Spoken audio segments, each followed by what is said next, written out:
Assalamualaikum warahmatullahi wabarakatuh. Gimana nih kabarnya teman-teman semuanya? Semoga selalu dalam keadaan sehat ya, selalu bahagia, selalu diberkahi dimanapun kita berada ya. Amin amin ya robbal alamin. Alhamdulillah ya Allah, setelah 3 bulan ya teman-teman, aku nggak bikin video untuk budgeting lagi. Akhirnya hari ini aku bisa upload lagi dan share lagi ke teman-teman semuanya. Jadi karena kemarin 3 bulan itu aku libur bikin video budgeting, tapi aku tetap buat budgeting seperti biasanya. Cuman emang gak aku tulis karena memang pada waktu itu tuh gak sempat ya teman-teman.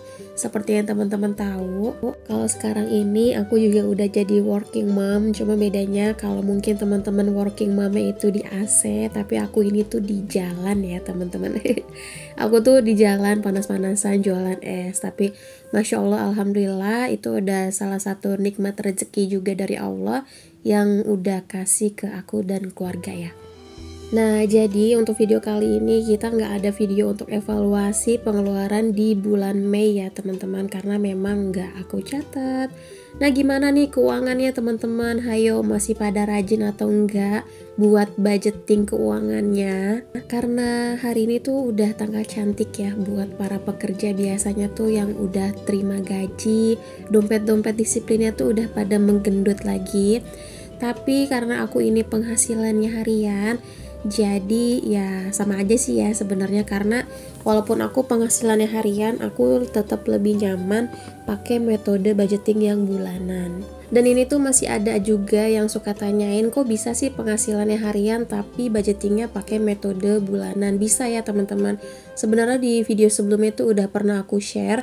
Mungkin kalau teman-teman yang belum nonton, teman-teman bisa cek aja, scroll ke bawah. Di judul video mengatur keuangan harian nominalnya yang 100.000, di situ aku udah jelasin banget secara detail gimana caranya aku mengatur keuangan gaji harian tapi menggunakan metode budgeting bulanan. Membahas soal mengatur keuangan rumah tangga pasti akan ada cerita di belakangnya, yaitu peran suami. Seberapa besar sih kepercayaan beliau mempasrahkan keuangannya, nafkahnya kepada sang istri untuk dikelola ya, untuk kebutuhan hidup dalam satu keluarga. Ada tipikal suami yang mempasrahkan seluruh gajinya kepada sang istri nih mams. Yang penting beliau tuh taunya anak keurus, kebutuhan rumah cukup, tabungan juga keisi. Pokoknya pasrah dan percaya aja deh sama istri. Tapi ada juga yang kasih ke istri itu sebatas kebutuhan di rumah aja, untuk pegangan aja, selebihnya kurang komunikasi, untuk tabungan juga kurang komunikasi kepada istri. Pasti ada yang seperti itu ya mam.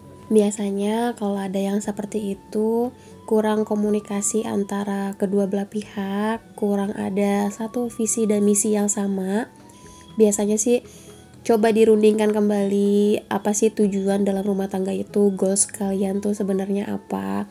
Nah lalu bagaimana buat yang udah dipercaya nih sepenuhnya sama Pak Suami nih untuk mengatur keuangan dalam rumah tangga? Apa kita udah punya pondasi yang kuat? Metode tabungan yang udah cocok buat kita jalanin? Nah, disitulah makanya aku juga masih belajar, aku juga masih learning by doing ya teman-teman. Jadi semua yang aku share di sini bukan karena aku untuk menggurui, bukan karena aku jago dalam hal budgeting. Di sini aku pengen ajak teman-teman untuk belajar bareng-bareng ya.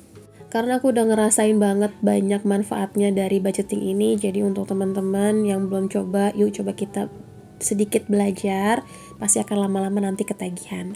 Nah kita langsung masuk aja ke inti videonya. Maaf ya, pembukaannya tuh udah banyak ngarol ngidul ceritanya. Jadi sebenarnya tuh karena udah lama nggak voice over ya teman-teman, jadi kadang suka bingung juga mau ngomong apa. Nah ini udah masuk ke video intinya. Jadi yang pertama ada saving. Sebenarnya untuk video budgeting aku itu isinya tuh nggak jauh beda teman-teman dari bulan-bulan sebelumnya. Karena walaupun udah ada income tambahan dari aku kan, karena aku sekarang juga udah kerja, Pasu juga jualan, aku jualan, tapi kita tetap mau pakai budget yang lama. Sebisa mungkin pendapatan naik tapi lifestyle itu tetap di yang kemarin gitu ya. Kalau bisa sih aku walaupun pendapatan income kita naik, tapi aku tetap mau pakai anggaran yang lama, jangan karena gaji naik anggarannya tuh ditaik-taikin gitu ya teman-teman, yang nggak sesuai sebenarnya, yang nggak butuh-butuh banget, kecuali memang ada kebutuhan yang anggarannya harus ditaikkan. Nah yang pertama itu ada saving di tabungan untuk TK Alita masih di 250.000, lebaran aku simpan 100.000, dana darurat 100.000.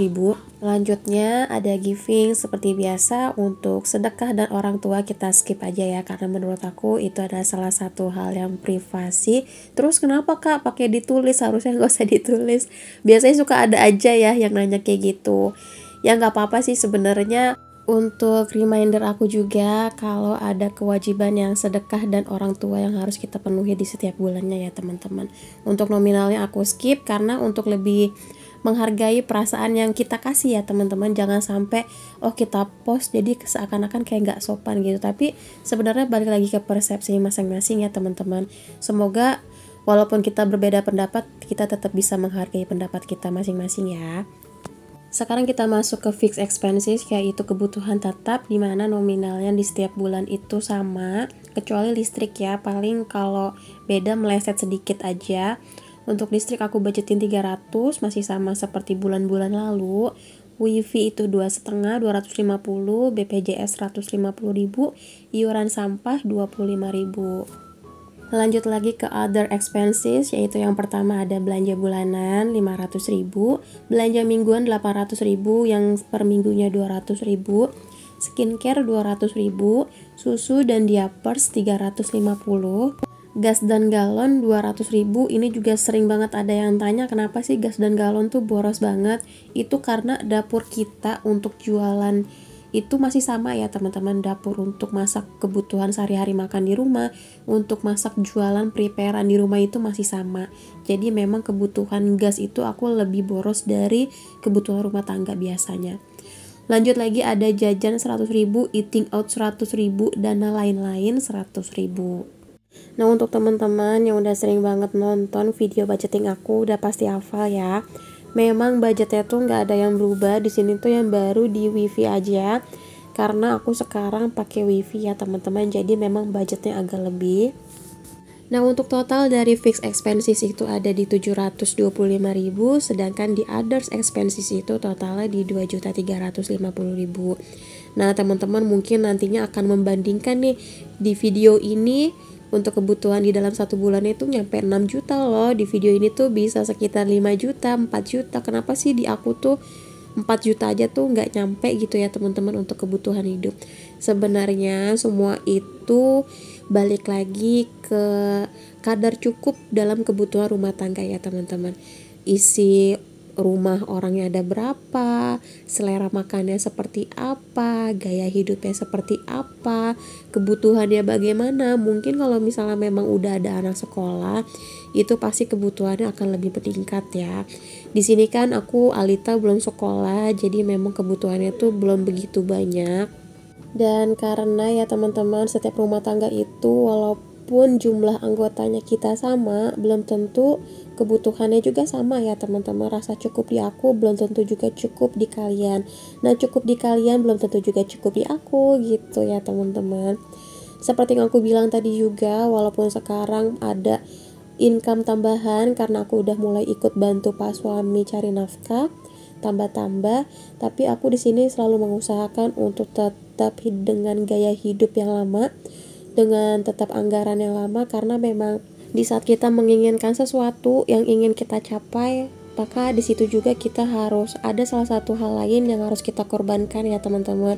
Mungkin yang biasanya ngopi di kafe karena kita lagi nabung untuk beli mobil contohnya, sekarang lebih hemat dulu bikin kopinya di rumah. Itu contohnya seperti itu ya. Sekarang teman-teman boleh komen di bawah, sharing hajat terbesar kalian, tujuan kalian untuk menabung tuh sebenarnya goalsnya tuh apa, supaya kita makin semangat lagi ya budgetingnya bareng-bareng. Dan kita aminkan rame-rame semoga hajat kita semuanya terkabul, segera dikabulkan oleh Allah Subhanahu wa Ta'ala ya teman-teman. Amin amin ya rabbal alamin. Sesuai request teman-teman yang bilang minta di upgrade untuk dompet disiplinnya, supaya enak dilihat. Ini aku udah ganti yang baru ya teman-teman. Walaupun masih pakai dompet disiplin yang murah meriah, tapi yang penting fungsinya sama ya teman-teman. Nah kalau teman-teman mau samaan juga, semua link alat budgeting yang aku pakai udah aku cantumin di description box ya. Jadi sebenarnya dompet disiplin ini tuh aku beli dari masih bulan puasa ya, cuman baru aku buka kemarin-kemarin ini pas mau bikin video budgeting, dan aku tuh baru sadar, baru tahu kalau untuk stiker dompet disiplinnya itu isinya tuh nggak lengkap ya teman-teman. Jadi kayak nggak sesuai sama deskripsinya, dan jadi banyak banget yang apa ya, yang nggak aku pakai karena emang nggak ada yang sama di poin-poin budgeting aku gitu loh, kayak belanja mingguan yang nggak ada. Jadi ya udahlah, nggak apa-apa karena harganya juga murah.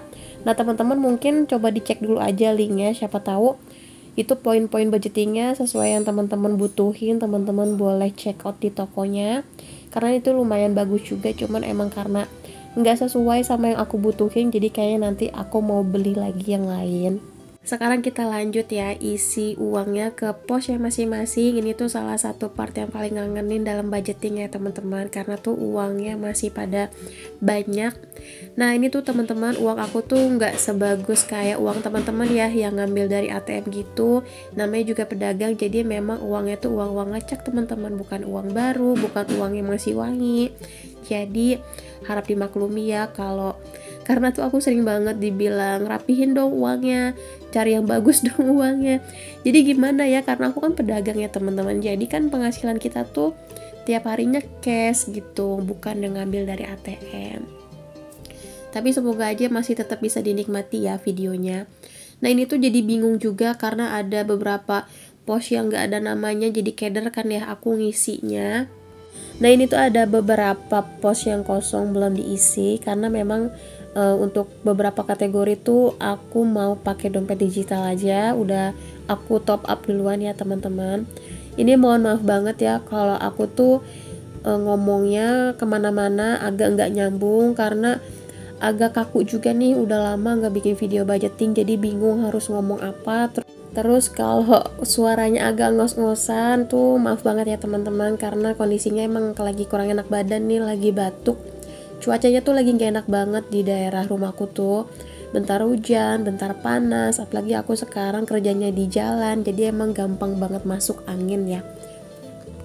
Nah ini alhamdulillah udah selesai. Ini aku mau kasih lihat bentuk dompetnya. Ini tuh lumayan, ada beberapa slot untuk kartu, ada resleting untuk naruh uang juga.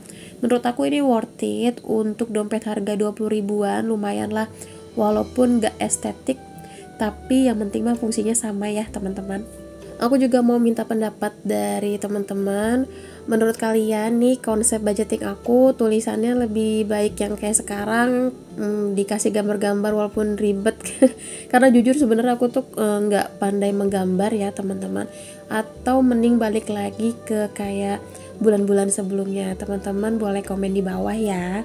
Pokoknya saran masukan apapun teman-teman bisa komen aja, aku seneng banget kalau dikasih masukan. Nah yang terakhir untuk kategori saving, di sini aku mau masukin untuk dana lebaran tadi 100.000, TK Alita 250.000 untuk dana darurat. Itu ternyata uangnya keselip di dompet disiplin aku teman-teman, yang gak ada pos namanya itu loh. Makanya aku pas lagi edit aku tuh baru kok uang aku yang 100.000 nggak ada ya, belum aku masukin ke dana darurat. Ternyata pas aku ulang-ulang yang uang 100.000-nya itu nyelip di dompet disiplin. Bingung karena kan nggak ada namanya ya, jadi keselip gitu ya. Pokoknya harap dimaklumi ya teman-teman, mohon maaf banget kalau di dalam video ini tuh banyak sekali kekurangannya karena aku juga masih belajar. Lanjut, ini ada sisa uang 25.000 karena nggak ada temennya, jadi aku masukin aja ke resleting dompet disiplin aku ya. Alhamdulillah segini aja untuk video budgeting aku kali ini. Aku mohon maaf banget kalau di dalam video ini tuh masih banyak banget kekurangannya. Semoga dari video aku share ini bisa bermanfaat, bisa menginspirasi. Pokoknya ambil aja yang baik-baiknya, yang jeleknya jangan ditiru ya. Segini aja video aku kali ini. Wassalamualaikum, bye.